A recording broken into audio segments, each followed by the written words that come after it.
Quattro sui cavalieri dell'Apocalisse, quattro i sapuri per fare la ghiotta, tista e a rizzetta che Mananna scrisse e la chiamò il nome, Macalotta. Le burghesine un poco nata a pigliare, e nata stuzza poi due spiccataglio a capparella che non a mancare, e assieme a pomarolo un poco l'olio.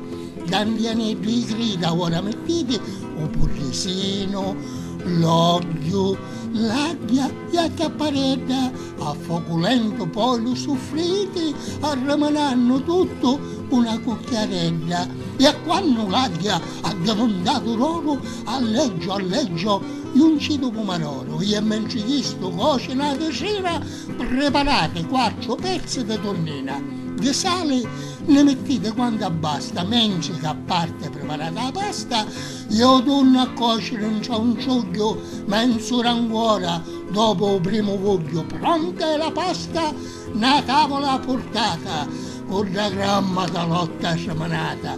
L'ultimo coppo mettiamo un cucchiarino dello nostro formaggio, pecorino. Sattito sempre con meglio sapore e chiedo a luce dell'amore.